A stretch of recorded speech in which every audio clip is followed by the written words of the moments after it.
संतान होती है उसे माता पिता के कहने पर चलना चाहिए।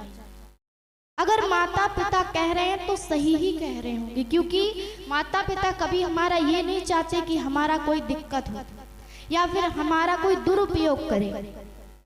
इसीलिए गणेश जी यही सोच करके वहां द्वार पर खड़े हो गए।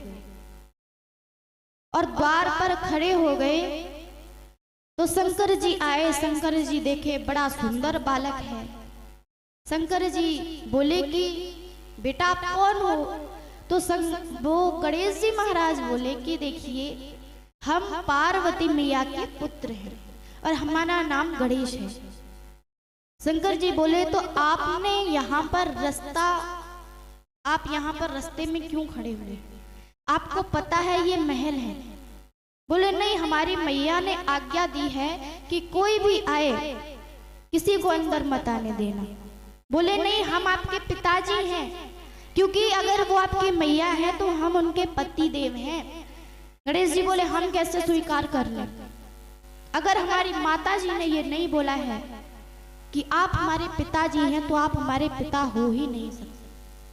इस बात पर भगवान शिव को इतना क्रोध आया कि भगवान शिव ने अपने त्रिशूल के द्वारा गणेश जी का सर धड़ से अलग कर दिया। अब जैसे ही सर धड़ से अलग कर दिया तो मैया वहां स्नान करके आई। उन्होंने देखा कि गणेश जी का सर धड़ से अलग है। मैया बड़ी क्रोधित हुई, भगवान शिव को भला बुरा कहने लगी। भगवान ने जैसे ही मैया के वचन सुने कि ये हमारे द्वारा प्रकट किया हुआ एक पुत्र था, तो भगवान शिव को बड़ा पश्चाताप हुआ। और जब भगवान को पश्चाताप हुआ तो गणों इत्यादि से कह दिए कि कोई भी पृथ्वी लोक में जाओ, कोई भी जीव मिले तो वहां उसका सर ले आना। मैया बड़ी क्रोधित हैं। अब ये बताइए, अगर किसी पुत्र को उसके माता के सामने उसका सर धड़ से अलग हो जाए तो कैसा लगता है? क्रोध तो आता है, इतना क्रोध आता है कि फिर कुछ भी नहीं हो पाता।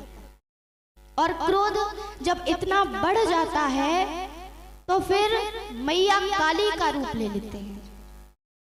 अब शंकर जी ने सभी गणों को भेजा। वहां पर एक हाथी का बच्चा सो रहा था, तो हाथी के बच्चे का सर ला करके जो है गणेश जी को लगा दिया।